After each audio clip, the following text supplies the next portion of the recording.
if you are going to experience emotional healing, one of the things you must do is forgive.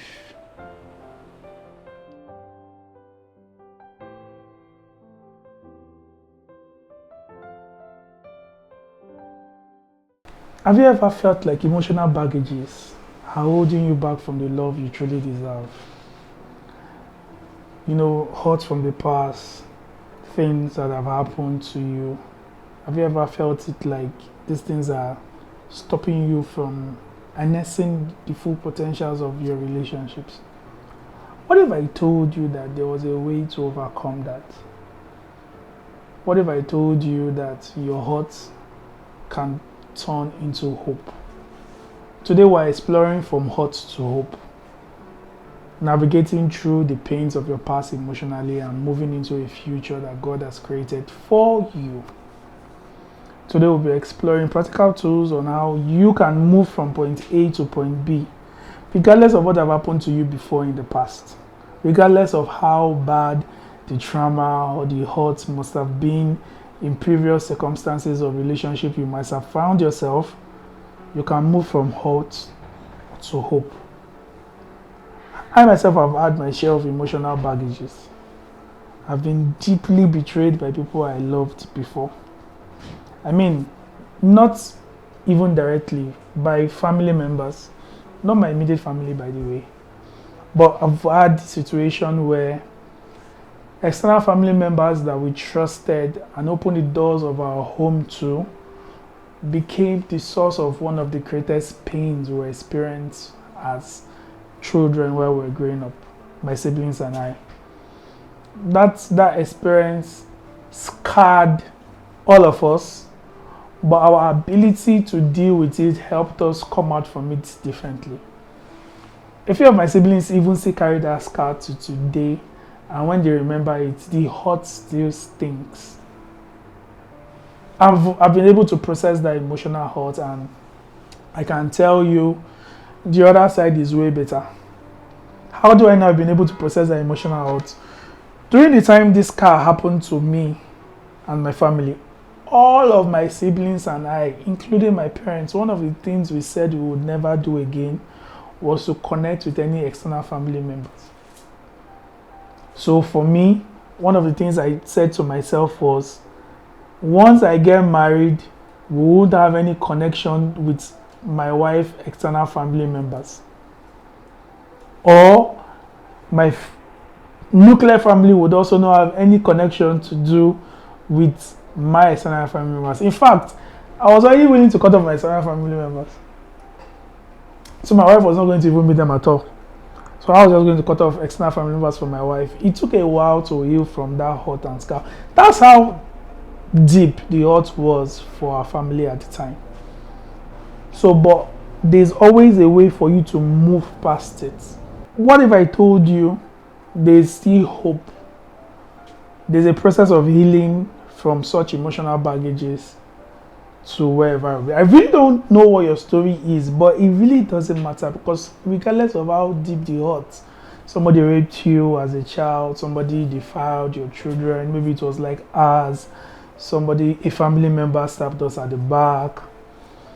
There's hope, there's healing, there's restoration, and you can move from hurt to hope. Emotional healing is a process of overcoming emotional wounds, hurts from your past with traumas, whatever it may be, and allowing yourself to find peace in the face of the same situation again, allowing yourself to make decisions that are not predetermined because of your past experience. It's funny because emotional wounds can be treated and you can thrive. So emotional healing is a process of overcoming emotional baggages, hurts from past relationships, childhood trauma, loss, somebody being stabbed in the back, maybe you were raped, defiled, maybe somebody you trusted did something horrible to you, but you come out and now you have peace. And when you are in the face of such situation again, You do not have a predetermined response based on what has happened to you in the past. Now you are open to love and you are open to growth. Why is this important? It's important that if you do not, for you, because without you getting healed, you would almost always sabotage your relationship. Without you finding healing, you'll find a lot of your relationship not being maximized to the fullest. And even God stays in the position where He said He provides healing. You can find in Psalm 173, the Bible says, God promises to heal our broken hearts. He heals the brokenhearted and binds up their wounds. So, God is the one who gives this emotional healing. No, I guarantee you, no doctor or surgeon can figure out where you are scarred emotionally. They can't. So God is the one who brings this healing emotionally to you. That's established. God is the healer. And He has promised He will heal your broken heart. So we are guaranteed of healing. But this healing doesn't happen magically. You don't just sit down and say, God has said He will heal me, so heal. You have a role to play for your emotional healing to take place. You have a responsibility for your emotional healing to take place. The responsibility is yours and yours alone. And for you to be fixed by a surgeon, you need to be willing to go to the hospital and lie on the operation table. For medications to work for you, you need to be willing to take them. So that's how it is for you to have healing from God on your emotions. You need to be willing to do your part. In so doing, you are going to experience healing. And because today's session is completely practical on things that you know or might not know that I need to remind you of, because your emotional healing is important to you, your relationship, the generation that is dependent on you, and your world. So you need to take steps to be able to get through your emotional the relationship. For instance, forgiveness might be hard. Forgiveness is difficult. But if you are going to experience emotional healing, one of the things you must do is forgive. One of the things you must do is forgive. It's essential that you forgive, not just to free yourself from the hurt, but to be able to give yourself the opportunity to not allow that particular trauma or incident come back as hurt to you. So you must forgive. That's one of the things you will do. One of the ways for you to start experiencing practical healing is journaling.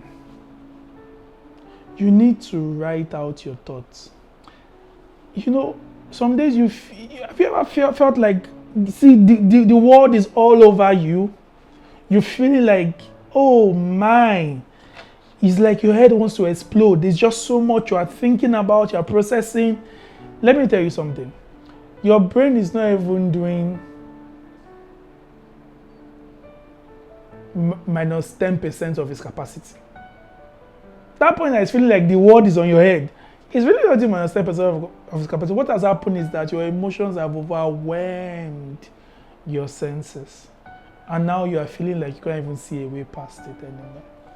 So one of the things that helps you to break out from that is journaling. Journaling, yes. You take out every day and write out the thing that pained you the most. Write out the experience. If you start from the hurt of the past, what did they do to you? How did it make you feel? One of the things that amazes me the most about kingdom principles and how relationship works in the kingdom is that the tools that moves you from point A to point B are very simple. And that's the reason why we oftentimes neglect them, because we think something deep has to happen. But sometimes, almost all the time, there are very simple practical things you need to do. One of those things are journaling. You need to be able to write what happened, how did it make you feel? How did it make you feel? What did you feel like doing at the time? There's a reason that God said, bring your strong reasonings to me. There's a reason why David was one of the people who was able to heal from baggages. Here's what David did. You know, he was going to war, and the king at the time, since he was running from Saul, tells him, come back. You won't fight with us Philistines against Israelites because we do not trust you. Even if the king that took him to war said he trusted him, you know, everybody didn't agree. So David returning back realized that some other people had come to raid his home, taking his wives and all his properties and that of all his servants. David was depressed. The people were even talking about stoning him to death. But what did he do? He went to meet God in a conversation. So that's the second thing you should do. Mindful meditation. Have conversations with God about it. Personally, I don't like journaling so much. But conversations with God, I do every single day. Tell God how you feel. They just took everybody. This thing is painful. I feel really broken and hurt from this. What do I do now? How can you help me? My heart is broken. It's difficult to forgive this person. I don't want to talk to this person again. I don't want to ever see this person again in my life. I'm hurt. I'm broken, Lord. It's painful. It's painful. This thing that they just did now is making me feel like tearing them apart. Have that conversation with God and take a moment and meditate. I don't want to even remember this thing, because if I remember it, it makes me want to lose control. Have a moment with God. Another thing you can do is find support groups. You know, if you are doing your relationship right, you are going to have friends that can be support for you for any situation. Because the way God designed the kingdom was for everything you are going through, the church, which is your friends, the body that you have built good relationship with, they would support you and help carry your hand till you come out of that thing. So God and the support system will lead you out of that thing. My pastor usually says this, that there's nothing you go through in life that you cannot come out of with God and a good support system. But just peradventure you do not have a great support system going for you now, you can always find groups that are doing this, or you can find a therapist. Because after you have that discussion with God, one of the things you would also need will be to have a discussion with a human being. There's a place of healing that comes with the discussion we have with God. There's a place of healing that comes with the discussion you have with somebody. And like I mentioned at the beginning, you will need to forgive.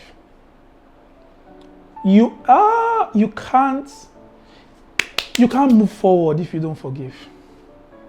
Forgiveness is one of the greatest challenges you would have, but forgiveness is one of the things you would enjoy. I watched a series in recent time. It was about, a man who was grieving his wife that was killed by a drunk driver. Later in the season, the child met the driver, forgave the driver, started talking to the driver and finding out how the driver was doing. The man found this out and was very angry at the child for doing that. Conversations went on, and the guy comes back and started talking to the man also. And they found out that the man was drunk because the day he was drinking and driving, which is not an excuse anyways, but he also lost his fiancée that day. The loss of his fiancée led him to drinking and driving. He has been arrested, he has gone for prison, but he has been thinking about committing suicide. Forgiveness helped them to, though they've both lost people, but they forgave each other because one person was not handling it well, and they were able to move forward. Forgiveness is not cheap, but it is less expensive than unforgiveness. Way less expensive than unforgiveness. So you want to forgive. You want to forgive. You want to forgive. So you want to start putting yourself in a shoes going forward that, okay, how do I need to assess myself. What happened? How can this not happen again? So I need to start putting boundaries. Like I told you about mine, I relate with my external family members, both with my wife and my family, but I have boundaries. I'm not acting like I never had a bad experience about this before, but the experience is not determining how much I relate with them. I just have boundaries. It's like, have you ever been burnt?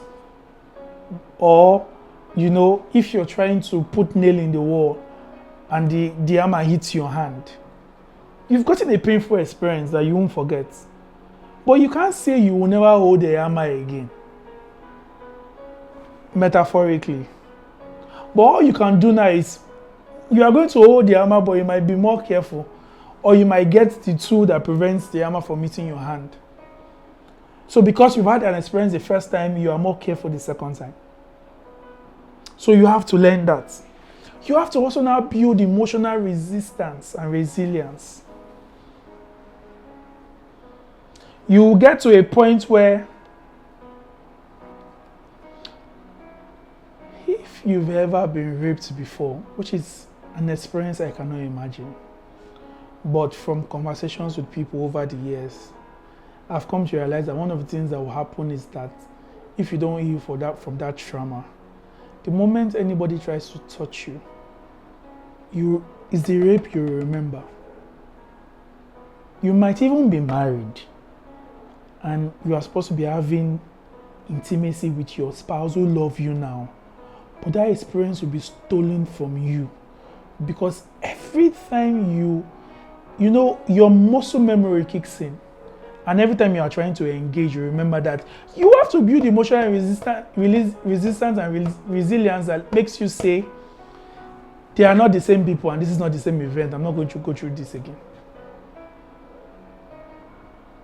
So one time as a younger person, I was robbed. I came out of my house in the night and I was robbed. In fact, the fact that I came out in the night was the reason why it was easier for them to enter. The guys that were trying to rob me at the time, they were trying to break in. But oblivious to me about what was going on, I just, casually opened the door to go do stuff outside in the night, and they were like, "Oh, thank you for opening the door for me." And they got into the house. So I told myself, I would never go out of my house in the night again for no reason. But that's not how you heal from trauma. That's not how you heal from trauma. Yeah, it took a while. It took forgiveness. It took help. So every time I have to go outside in the night, guess what? My muscle memory kicks in about that experience. But what do I do now? I remind myself, I'm in a different place. I'm in a different environment. These are different circumstances and this is a different day. But I will still be careful. I would not walk casually around, but I will still be careful. Yeah, I will walk and say, okay, I'm checking now before I'm going. Instead of just going and not checking before, but I am going now. Because I'm building resistance to say that experience would not stop me from going forward again.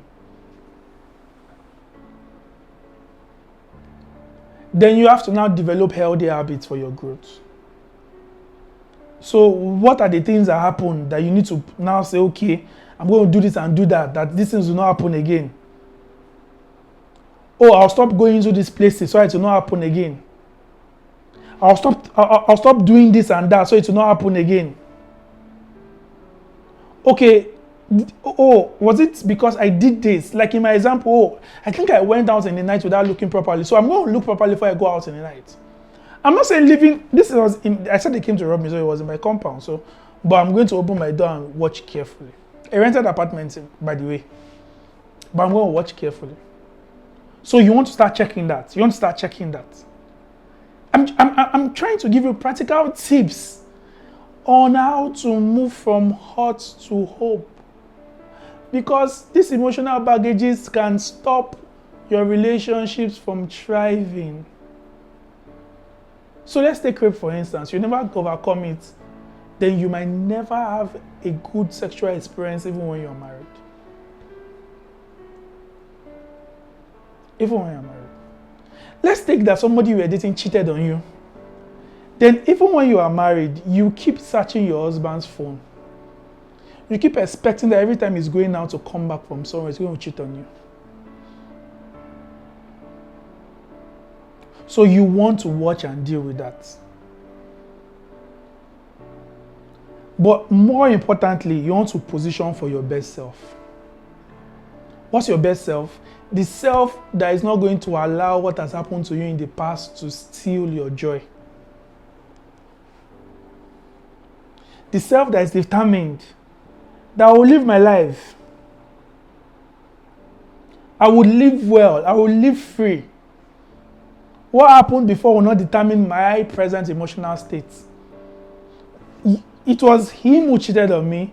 It was her who lied about me. It was that man that raped me. It was this person that stole from me. These people I'm seeing now, I'm going to treat them as new people, and I won't allow what has happened here to steal from what's happening here. I'm going to set boundaries, but I won't allow it to steal from what's happening here.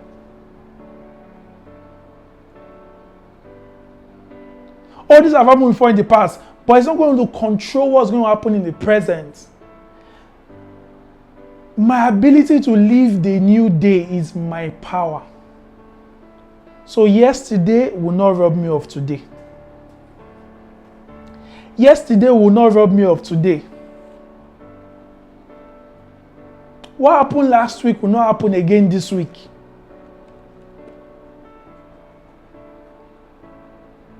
This dark street will not steal my strength to walk around in the evening. You take your power back. You take your power back. You take your power back. All men are not cheats. You take your power back. Even if all men are cheats, the one you are going to meet is not going to cheat on you. You are royalty, baby. You are princess. You are a king. They didn't recognize it in the past, but they are recognizing it now. So you will show that to your future. So you take it back. You reclaim it. You reclaim it. I challenge you to journal your thoughts. Journal your thoughts.